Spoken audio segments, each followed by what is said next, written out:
Point number 1 page number 16 మంత్రి గారు చూసుకోండి. పేజ్ నెంబర్ 16 అరే నేను మీకు చెప్పట్లేదు, నీటిపారుదల శాఖ మంత్రి ప్రజెంట్ చేశారు, వారికి చెప్తున్నాను. అధ్యక్ష, పేజ్ నెంబర్ 16 పారాగ్రాఫ్ 1 మంత్రి గారు ఇందులో మాట్లాడుతూ మిడ్మానేర్ ఎల్లంపల్లి ప్రాజెక్టులు ఉమ్మడి రాష్ట్రంలోనే పూర్తయ్యాయి అని స్పష్టంగా ఇందులో మెన్షన్ చేసినారు. But the fact is Mid Manair project అనేటువంటిది అధ్యక్ష, నేను ఆ రోజు 2014లో నీటిపారుదల శాఖ మంత్రిగా పదవీ బాధ్యతలు చేపట్టిన నాటికి మిడ్మానేర్లో 2014లో నేను పదవీ బాధ్యతలు చేపట్టే నాటికి మిడ్మానేర్లో జరిగిన వాల్యూ ఆఫ్ వర్క్స్ 106 కోట్లు. ఆ తర్వాత మా ప్రభుత్వం అధికారంలోకి వచ్చిన తర్వాత 775 కోట్ల రూపాయలు ఖర్చు పెట్టి 3 ఏళ్ల తర్వాత మిడ్మానేర్ ప్రాజెక్టును పూర్తి చేయడం జరిగింది.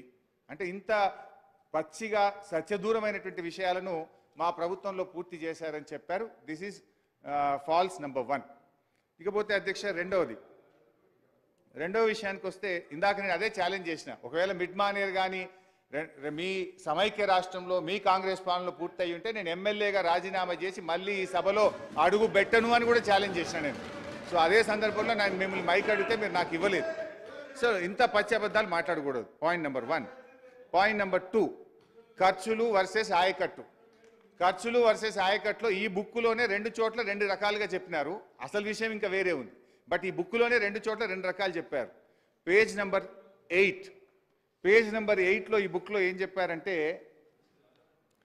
పేజ్ నెంబర్ 8 టేబుల్ నెంబర్ 2.1 ఇందులో ఏం చెప్పారు అంటే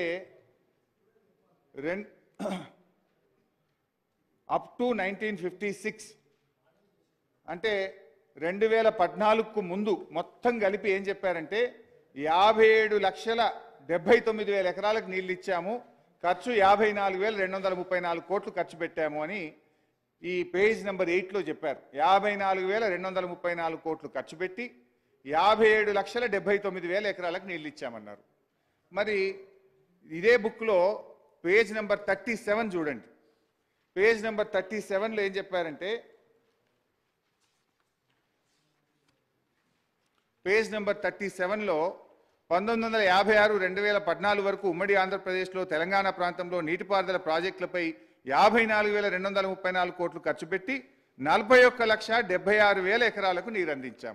ఇక్కడనేమో 41 లక్షలు చెప్పారు, ఇక్కడనేమో 57,79,000 ఎకరాలకు నీళ్లు అందించామని ఒక పుస్తకంలో 2 ఫిగర్లు డిఫరెంట్ ఫిగర్స్ కోట్ చేసినారు.